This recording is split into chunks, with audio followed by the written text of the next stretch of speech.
What is going on, everyone? Welcome back to my channel. I hope you're all doing well. Now, as you can probably see, this is going to be a pretty scuffed video. Behind me, as you can see, I've still got loads of packaging left from unboxing my new PC, and also I've just had a shower, so I'm wearing a towel. I've actually got some badges, some swimming badges on the towel as well. It's going to be scuffed, but who cares? It's not TV, it's YouTube. Let's get into some entitled parent stories. Talking of covering up, lady tells me to cover up at the beach because I am distracting her son. I'm at the beach with a couple of my friends before Corona, and I'm wearing a new bikini I had just bought. So there I am, just lying down in the sun when this lady comes and stands over me. Obviously, I'm confused, so I ask her if there is a problem, when she tells me I need to cover up my chest. I would admit I am very well endowed in that area because I am distracting her son, who looks to be about roughly my age. I tell her that I am not going to cover up as it is my body and I will wear what I want to wear, and that if I'm distracting her son, well, that seems to be like a her problem. And maybe she should teach her son to respect girls and not stare at them. She did not seem to like this at all, and she starts to scream at me in the middle of the beach, telling me that I'm a bad influence on young girls and that she hopes I never have children because they will turn out like me, and that I am disrespecting mothers all around the world because apparently I am just trying to seduce their sons. I am literally 17, like what the F? Eventually, her son comes over and drags her away, but I was just laughing it off. But it did make me think, why did her son not come over any sooner to drag her away? Well, to be fair, I can kind of understand why the son didn't come over sooner. He was probably seriously embarrassed about what his mum was doing and was just like, you know what, let her do her thing and hopefully she'll stop soon. I guess then when he saw that she wasn't really going anywhere with it, he had to get involved. Guys, can I just say as well, I know I'm wearing a towel, but that actually wasn't on purpose. I do look up the titles of these stories before I read them, but I read them along with you guys, so you know you get that natural reaction. It just so happens that I'm kind of in beach attire at the same time. Moving on to our next story. A mother made my school bus driver cry and murdered her spirits over special presents. My mum just reminded me of this. I don't remember every detail because I was 5 or 6 years old when this went down, but I do remember how bummed kids were after. Okay, so when I was 5 or 6, back in 1997, I rode the bus to and from school. Our bus driver was an older lady named Marge. I only remember her name because of Pee-wee's Big Adventure. What, not The Simpsons? And she was a super nice lady. She didn't have kids, so I think she thought of kids on her route as her makeshift grandkids. She got to know most of the kids that rode routinely and would give gifts on birthdays and special presents to some kids, not all, on Christmas or Hanukkah. Now, we all knew about the special presents. The older kids had told the younger kids, and it seemed like a general rule that some kids got small wrap gifts, like the size of an iPhone box, nothing big, and the rest of us got candy canes. I don't remember exactly what year this event happened. I think I was maybe in the first grade, because I was very aware of the special gifts, and I know I had gotten a Barbie doll from her on my birthday, which landed just before school let out for summer break.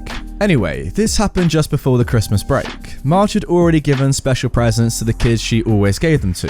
It was after school. We were being dropped off at the bus stop. It was raining really hard, and I was already in a grumpy mood because the wind blew my umbrella inside out. Marge pulled up at the sidewalk, reminded us to put on our jackets and hoods, which caused her to take a few seconds to open the door, and that's when this crazy entitled mother starts rapping her knuckles on the door really hard. Marge pulled the lever that opens the door, and even before it could open all the way, this entitled mum shoves the door open and stomps on, and according to my mum, shouts, "Why do you give presents to 4 kids and not my kids?" I honestly don't remember what this woman said, but I remember her yelling and all of us are silent and watching. My mum hears Marge say, "Excuse me?" This entitled mum begins on a tirade of calling Marge a predator and accusing her of nepotism, which made her look extremely uncomfortable. As my mum said, she looked like she was shocked in an odd way. The entitled mum then says, "Are you touching these kids? Is that it? You're a molester. She's a goddamn molester." That's when someone's father gets on and yanks that crazy female dog off. I remember seeing her vanish like a magic trick, and then looking at Marge, who was crying. My sweet old bus driver was openly weeping and sobbing. It was sad and uncomfortable because at my age I didn't know what to do.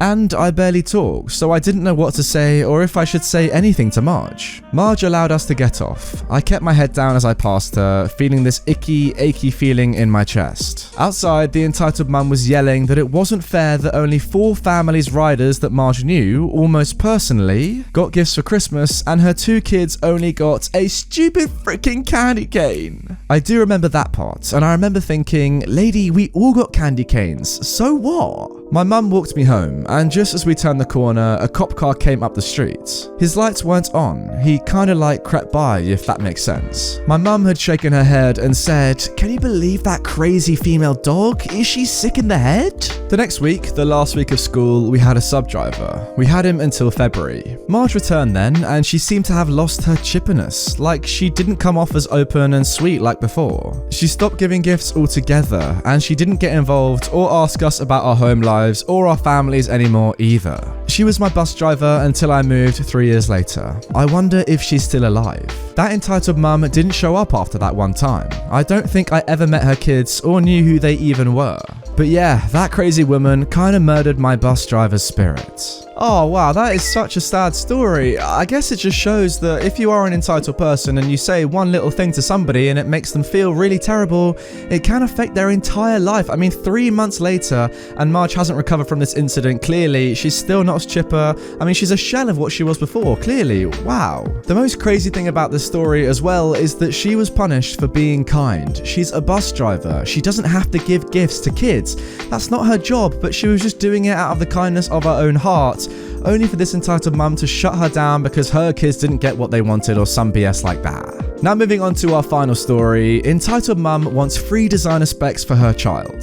So, I work in an optician's. Here in the UK, the government will fund bits of the test/payment depending on personal situations through the NHS. For example, if you are under 16, you get a form that pays for the test, and if glasses are required, a form that will either give our cheapest pair of glasses for free or £39.10, don't ask me about the pricing, it's the NHS, what can you do, offer something more expensive. That is the standard type of voucher. So, I had the misfortune of dealing with an entitled mum on 3 different days for similar reasons. So, the entitled mum and her nice kid had a double booked appointment, meaning parent first, kid after. Ultimately, it doesn't matter who goes in first as long as they are here on time, which unfortunately they were not. The entitled mum turned up 30 minutes late and ate through one of the appointments, so we could see either the kid or her, not both. Hi there, sorry we're a little late. We're booked in as generic last name. Yes, hi miss. Sorry, but you are quite late, so we can only see either you or your child, not both of you now. But yes, if you would like to take a seat just over there to the side there, we can pre-screen one of you and get the paperwork signed. What do you mean you can only see one of us? We've had this booked for about 3 weeks now? Yes, I understand, but since you've missed one full appointment slot, you only have one left? At this point, I can see the person who is after the kid's appointment arrive, and the co-worker logs them in on the system. It's fine, you can still see both of us. They are both free tests too anyway, since my kid is 11 and I have a voucher. No, it's not about the vouchers, miss. It wouldn't be right to push the whole clinic back by over 30 minutes. You wouldn't like it if you came here on time and we asked you to wait over 30 minutes after your appointment time, right? Fine, just take my kid then. Great, I thought. The kid came in, pre-screened him, and the test ran on time. It turned out that the kid needed glasses for a small prescription and was issued a voucher for money off or a free cheap pair. It's important to note, the terms of the voucher are explained both by the optician in the test room and us out on the shop floor, just to be sure there are no misconceptions. The nice kid is looking at the free pairs and sees one he likes. I do a semi-fit for him so it's sitting comfortably, so I can see if it will work for the patient in the long run, and for the patient to see if it will dig in, or have vision issues, etc. The entitled mum does not care and is just looking at the designer frames on the wall and just has this sour look on her face. Look mum, I like this one and it feels comfy. The entitled mum at this point has found a 99% match from the designer section to the frame the nice kid currently has on. No hun, this one is much better, plus it's free. Here, put this one on and try it. The entitled mum aggressively snatches the frame off her nice kid's head and tosses it onto one of our dispensing tables. Now this gets the attention of all my co-workers and myself. It's a taboo to us to treat the frames that badly, but we do hold our tempers and they allow me to go over to them to see where they are at with the choice. How's the search going? I picked up the toss frame from the table. I saw your kid quite like this one. After I did some adjustments for him, he seemed to like it. However, no, we like this one, don't we, honey? It's okay, I like the other one more. The nice kid at that age clearly didn't care at all about wearing designer glasses. He also didn't need them for anything other than concentration work. They wouldn't be a wear 100% of the time glasses. No, you, pointing at me. We will take these ones. And the entitled mum proceeds to shove them into my hands. Miss, these glasses will cost £110.90. What? You told me they'd be free. This has got to be a joke. No, miss, the voucher that was issued will give your kid either a free pair from our cheap selection or £39.10p off a more expensive one. Both me and the Optom told you this. At this point, I'm not sure what she was thinking. The shop floor isn't that big. We have enough space for 6 or so dispensing desks, so anything that is said can be heard by all co-workers. We deliberately talk about prices on the floor, just in case someone wants to claim they have a discount that was quoted but not applied, etc. No, you didn't. You only told me they would be free. Miss, your kid can get a free pair just from this section only. No, I want those ones for him. You need to give me them for free since that's what you said. The poor kid is going bright red at this point and wants to just not be there anymore. I'm also at a loss due to the circular conversation, so I flash my assistant manager a look of help me, and she thankfully gets the message. She's an absolute boss and tells stuff like it is and comes over mid-convo to assist. You will give us these ones for free. That is the least you need to do.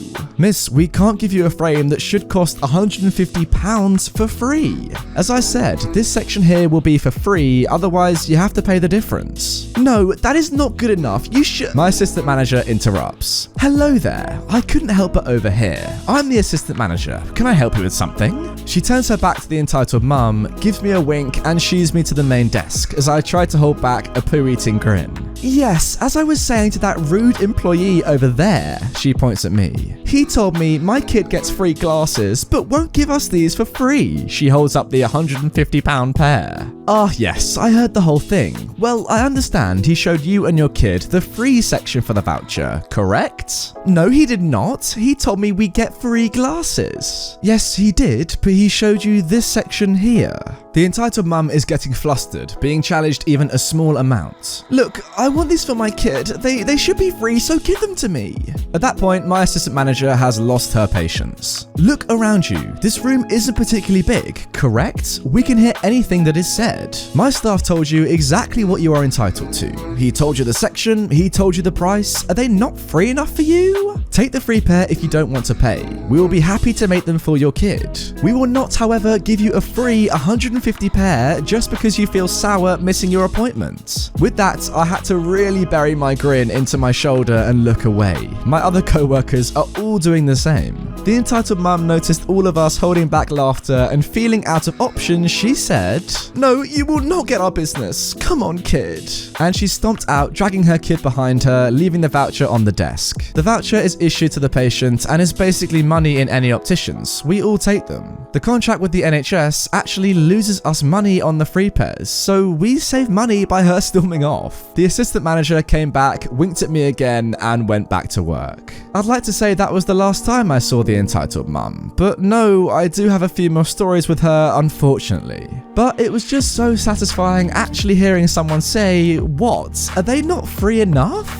I mean, yet again, the most tragic part of this story is that the nice kid doesn't get the glasses that he actually needs to be able to work on stuff. I mean, come on. That was the sole purpose, apart from your little appointment as well, entitled mum, of going in there. Other than that, yeah, OP, I totally agree with you. That's an amazing line to hear. What, is that actually not free enough for you? Come on, we're literally giving this to you for free. Why is that not enough for you? Come on. Now guys, before I end today's video, have a look at today's fan art. It's sent in by Professor Zoom Customs. It's a pretty awesome one. Super Redditor is what he's calling it. I'm not so sure about that, but it's a really good edit and, you know, I'm a big fan. Anyway guys, that is going to do it for the most scuffed video I've ever made and posted on the channel, but I hope you enjoyed it nonetheless. Things should all be back to normal tomorrow, I hope, when I clear up all this mess and put on some clothes for once. But until then, yeah, I hope you enjoyed. If you want more from me immediately, check out the playlist or the video on screen right now. Make sure you are subscribed to the channel, and yeah, if you want to hear more about my 10-meter swimming badge, well, drop me a comment and I'll let you know.